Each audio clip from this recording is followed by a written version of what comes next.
আজকের এই ভিডিওতে আমি আলোচনা করব মালয়েশিয়াতে প্লান্টেশন সেক্টরে যে কলিং ভিসা দেওয়া হয় ওই কলিং ভিসা যাইতে কেন এত ধীরগতি। অনেকেই প্রশ্ন করছেন যে ইন্স্যুরেন্স হয়েছে এখন কি আবার নতুন করে মেডিকেল করতে হবে নাকি, এবং মেডিকেলের মেয়াদ সম্পর্কে কোন অবস্থাতে আপনারা আবারও নতুন করে মেডিকেল করতে হবে। হাইকমিশনার আমি মেইল করছিলাম, মেইলের ভিত্তিতে ওনারা কিছু জবাব দিয়েছে এবং হাইকমিশন আমার প্রশ্নের জবাবে কি উত্তর দিয়েছিল এই সম্পূর্ণ বিষয়ে আজকে ভিডিওটা।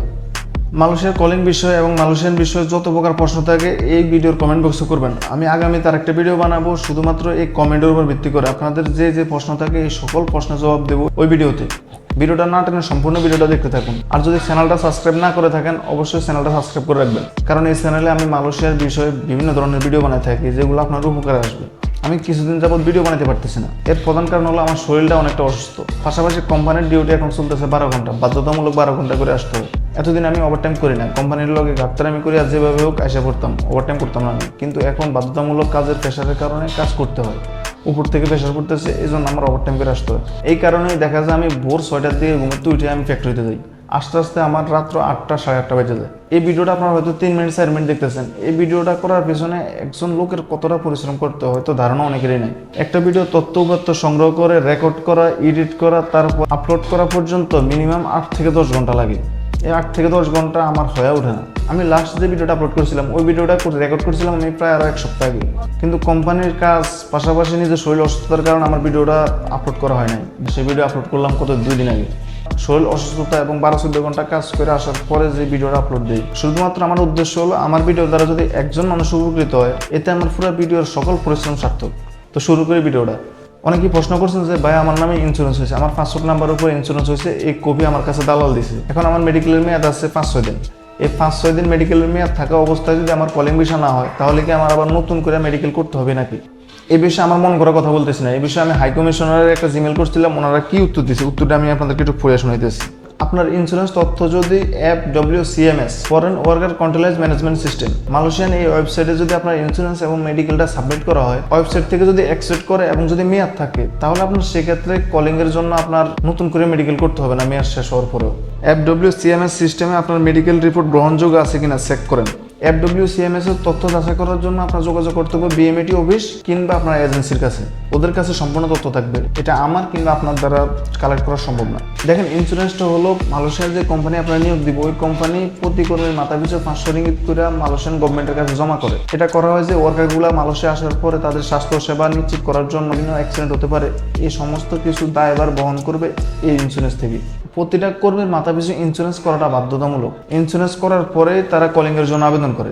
দেখা যায় অনেকের ইন্স্যুরেন্স হয়েছে কিন্তু কলিং ভিসা আসে না, এক্ষেত্রে অনেকেই নতুন করে মেডিকেল করতে হবে যদি মেডিকেলের মেয়াদ 3 মাস ওভার হয়ে যায়। অনেকের ইন্স্যুরেন্স হয়েছে এবং কলিং এর জন্য অলরেডি আবেদন করা হয়েছে, কলিং ভিসা প্রসেসিং চলতে আছে কিন্তু কলিং এখনো অনলাইন হয় না। আপনার ইন্স্যুরেন্সটা অনলাইন হয়েছে এবং ইন্স্যুরেন্সটা মেডিকেল রিপোর্টটা দুইটা একসাথে করে FWCMS এ সাবমিট করা হয়েছে। তখন যদি FWCMS যদি অ্যাকসেপ্ট করে সেক্ষেত্রে যদি আপনার মেডিকেলের মেয়াদ 90 দিন ওভার হয়ে যায় তারপর আপনার নতুন করে কিন্তু মেডিকেল করতে হবে না। তবে বেশিরভাগ ক্ষেত্রে 100 জনের ভিতরে প্রায় 90 জনেরই FWCMS থেকে এগুলো অ্যাকসেপ্ট করে না। আপনারা যে কোম্পানি নিয়োগ দিব ওই কোম্পানি যদি আপনার কলিং ভিসার জন্য অলরেডি আবেদন করে ফেলাইছে, প্রসেসিং চলতেছে এবং কি টাকা ফি যেগুলো দেওয়া দরকার ওইগুলো মালয়েশিয়ান গভর্নমেন্টের কাছে জমা দিচ্ছে, সেক্ষেত্রে আপনার কিন্তু মেডিকেলের প্রয়োজন হবে না। সেটা রিসিট আছে, আপনার রিসিটটা আপনি চাইলে আপনার এজেন্সির মাধ্যমে আপনি এটা কালেক্ট করতে পারেন। এখন আপনার এজেন্সি কিন্তু আপনার বিভিন্ন ধরনের তথ্য দিতে পারে, ভুয়া তথ্য দিতে পারে, সেক্ষেত্রে আপনি কিভাবে বুঝবেন যে আপনার এজেন্সি আপনাদের সত্যি বলতেছে সত্যি আপনার কলিং এর জন্য প্রসেসিং চলতেছে, কলিং এর ফিটা জমা দিয়েছে মালয়েশিয়ান হাই কমিশনে, ওইটার একটা স্লিপ কত টাকা জমা দিয়েছে ওই একটা স্লিপ কিন্তু হাই কমিশন দিয়ে দেয় কোম্পানির। আপনি এটা সত্যতা যাচাই করার জন্য আপনি আপনার এজেন্সিতে বলবেন যে আমার ওই স্লিপটা দেন, যে স্লিপের মাধ্যমে হাই কমিশনে আমাদের কলিং এর জন্য আবেদন করা হয়েছে এবং টাকা পে করা হয়েছে ওই স্লিপটা আমাদের কাছে দেন। তাহলে যদি সত্যি হয় তাহলে তার কাছে তো অবশ্যই নথিপত্র আছে, সে আপনারা দিতে পারবে, এই ক্ষেত্রে আর কোনো দ্বিমত নাই। অবশ্যই আপনার মেডিকেল করতে হবে যদি 3 মাসের ভিতরে আপনার কলিং না আসে। আবার অনেকেরই আরেকটা কমন প্রশ্ন যে মেডিকেল করছে আজ 2 মাস হয়েছে, 2.5 মাস হয়েছে, এখনো পর্যন্ত আমার কলিং আসে না। কলিং না আসার পিছনে আসল কারণ কি কারণে আমার কলিং এখনো আসে না? এই বিষয়ে আমি হাই কমিশনে মেসেজ করছি ওনাদের মেইলে, ওনারা কি জবাব দিয়েছে জবাবটা আমি আপনাদেরকে একটু পরে শোনাইতেছি। প্লান্টেশন সেক্টরের কলিং ভিসা আসতে দেরি হওয়ার সম্ভাব্য কারণগুলো। মালয়েশিয়া অভ্যন্তরীণ নীতিমালা পরিবর্তন। মালয়েশিয়ান সরকার মাঝে মধ্যে বিদেশি কর্মী নিয়োগের নীতিমালা পরিবর্তন করে, বিশেষ করে বিভিন্ন সেক্টরের চাহিদা ও স্থানীয় শ্রমবাজার অবস্থা বিবেচনা করে। বর্তমানে সরকার স্থানীয় কর্মীদের চাকরির সুযোগ দেওয়ার উপর জোর দিচ্ছে। যার ফলে বিদেশি কর্মীদের কলিং প্রসেস কিছুটা ধীরগতিতে চলছে। প্রশাসনিক জটিলতা ও কোটা অনুমোদনের বিলম্ব।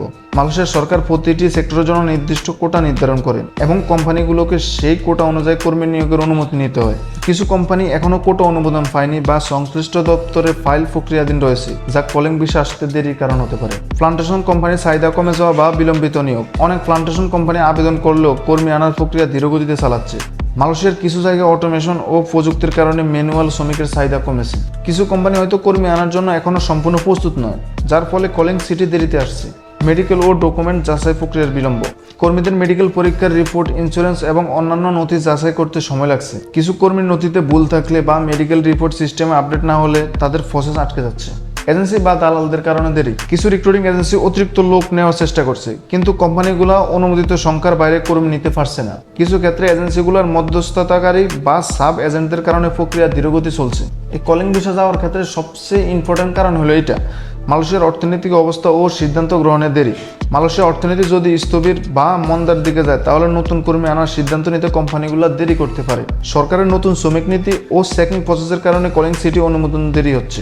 কলিং আসতে দেরি হচ্ছে, এর পিছনে যতগুলো কারণ আছে, এর ভিতরে সবচেয়ে ইম্পর্টেন্ট কারণ হচ্ছে মালয়েশিয়ার আগের রুলস, আগের সিস্টেম, এখনকার সিস্টেম একরকম না। আগে ছিল বেসিক বেতন একরকম, কর্মীর খরচ ছিল একরকম, এখন আরেক রকম। এখন খরচ বাইরে 1.5 গুণ 2 গুণ হয়ে গেছে। যে সমস্ত কোম্পানিগুলো প্লান্টেশন সেক্টরে কর্মী নিয়ে আসার জন্য আবেদন করছিল মালয়েশিয়ান হাইকমিশনের বরাবর, এই কোম্পানিগুলো কিন্তু প্লান্টেশন সেক্টরে কর্মী নিয়ে আসার জন্য আবেদন করে রাখছে আরো 6 মাস কিংবা 1 বছর আগে। কিন্তু এখন বর্তমানে যে নতুন নিয়ম করছে, নতুন আপডেট হইতেছে, কিন্তু দিন দিন নতুন করে নতুন আপডেট করতে আছে মালয়েশিয়ান সরকার। আগে ছিল একরকম খরচ, আরেক রকম খরচ। কর্মীর বাসস্থান, ইউনিফর্ম, সেফটির ব্যাপার সেবার আছে, এই সমস্ত বিষয় নিয়ে আগে যেরকম খরচ ছিল, এখন সেই খরচ দাঁড়াইছে 1.5 গুণ। আগে 1500 রিঙ্গিত ছিল বেসিক বেতন, এখন 1700 রিঙ্গিত বেসিক করা হয়েছে। কর্মীদের পক্ষে বিভিন্ন নতুন নতুন সিস্টেম করতে আছে, সেক্ষেত্রে কিন্তু কোম্পানির খরচগুলো দিন দিন বাড়তেছে। এখন প্রতিটা কর্মীর পিছনে যে কোম্পানি আমরা নিয়োগ দিব, ওই কোম্পানির আরো 5 থেকে 700 রিঙ্গিত খরচ আছে প্রতিটা কর্মীর মাথা পিছু, সেফটি থেকে শুরু করে রুম ভাড়া পর্যন্ত। আজকে থেকে আরো 1 বছর আগে কিন্তু খরচটা এরকম ছিল না। তখন তারা ওই হিসাবে যে জায়গায় ধরেন একটা কোম্পানিতে লোক লাগতো 10 জন, ওই জায়গায় আবেদন করে রাখছে 15 জন কর্মীর। আগে তারা ঠেলার লগে আবেদন করে রাখছে 15 জন কর্মীর জন্য। কিন্তু এখন যখন নিয়োগ দিতেছে, যে এখন যে দেখতেছে যে কর্মীর খরচ দিন দিন বাড়তেছে, সেক্ষেত্রে তারা কিন্তু ফিস হইতেছে। এক্ষেত্রে অনেক কোম্পানিগুলো যে আবেদন করে রাখছিল তখন যে 10 জন কর্মী লাগতো 15 জন কর্মীর, এই কোম্পানিগুলো এখন আস্তে আস্তে ফিস হইতেছে। এই কোম্পানিগুলো এখন যে সমস্ত কর্মী নিয়ে আসার জন্য কথা হয়েছিল, ঠিক কিন্তু ইন্স্যুরেন্সের টাকা জমা দিয়েছে, কিন্তু তারা এখন খরচ হিসেব করে দেখতেছে যে তাদের চলবে না এইভাবে। এই কারণে তারা আস্তে আস্তে ফিস হইতেছে। এই সমস্ত কোম্পানির কর্মীরাই আসতে পারবে না মালয়েশিয়া। এতদিন চিন্তা ভাবনা ছিল একরকম, যে বেসিক ছিল একরকম, এখন হচ্ছে আরেক রকম। এখন তো মালয়েশিয়াতে আইনা বসায় রাখলে আপনার কাজ থাকুক আর না থাকুক, কোম্পানির কাজ থাকুক আর না থাকুক, কর্মীকে বেসিক বেতন দিয়ে যেতে হবে। এবং মেডিকেল খরচ থেকে শুরু করে ভিসা লাগানো, এই সমস্ত কিছুর দাম দিন দিন বাড়তেছে। এগুলো আগে খরচ ছিল আরো কম, এখন দিন দিন বাড়তেছে। অনেক কোম্পানি এই কারণে কলিং ইস্যু করতেছে না। দেখাবো আপনাদের সাথে অন্য কোনো ভিডিওতে অন্য কোনো বিষয় নিয়ে। সে পর্যন্ত ভালো থাকবেন। আল্লাহ হাফিজ।